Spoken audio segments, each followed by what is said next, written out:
বন্ধুরা, আজকে আপনাদের কিছু রুটের অঙ্ক দেখাবো।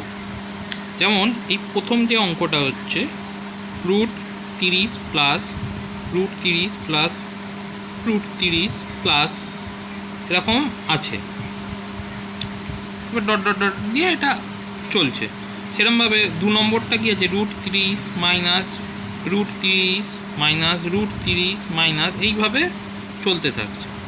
আর 3 নম্বর অঙ্কটা দেখুন, √30 √30 √30, এখানে কোনো প্লাস মাইনাস নেই, এটা মানে গুণ আছে, দিয়ে ইনফিনিটি অবধি আছে। আর 4 নম্বরটা √30 √30 √30, ব্যাস এইটুকুনি। আর এইগুলোর মান শর্টকাট পদ্ধতিতে কি করে বের করবো দেখো। আচ্ছা, এখানে যে সংখ্যাটা আছে কত, 30। আচ্ছা, 30 মানে কত,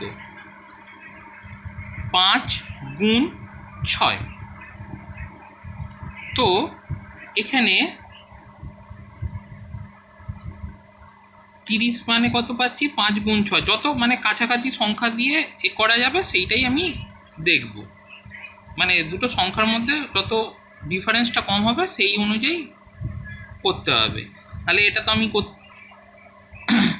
নাহলে এটা 10 গুণ 3ও করা যেত, কিন্তু সেটা করা যাবে না। এটা যত কাছাকাছি সংখ্যা সেই হিসাবে এটা করতে হবে। তো এখানে 5 গুণ 6 হয়েছে 30টাকে ভেঙে। তো এখানে যদি যোগ চিহ্ন থাকে তাহলে এই ক্ষেত্রে মান হবে সবসময় 6, আর যদি বিয়োগ চিহ্ন থাকে মান হবে 5। আর যদি এরকম থাকে মানে ইনফিনিটি মানে চলতেই থাকবে, এরকম যদি থাকে তাহলে সেই ক্ষেত্রে মান হবে 30। এগুলো যেরকম দেয়া থাকবে সেই অনুযায়ী ভেঙে আপনারা করবেন। তো এখানে এই অঙ্কটা কিভাবে বের করব? আচ্ছা, এখানে √30 √30 √30-এর মান বের করতে বলা হয়েছে। তা এখানে মানটা কিভাবে বের করব? এখানে যদি এরকম থাকে প্রথমে লিখব 30, কটা রুট আছে, 3টে রুট আছে।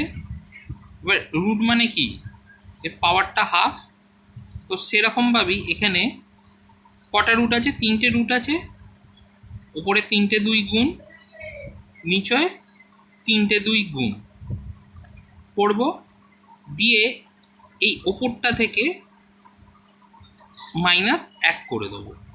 এবার এখানে যদি -1 করলে কি হচ্ছে দেখো, এগুলো গুণ করছি।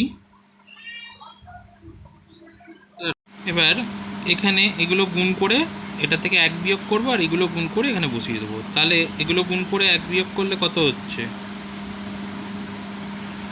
2 2 4, 8, 8 থেকে 1 বাদ দিয়ে 7, আর এখানে হচ্ছে 8। এটা হবে উত্তর। তো এইভাবেই এই অঙ্কগুলো দিচ্ছি, এই অঙ্কগুলো করে তোমরা উত্তর কমেন্টে জানিও।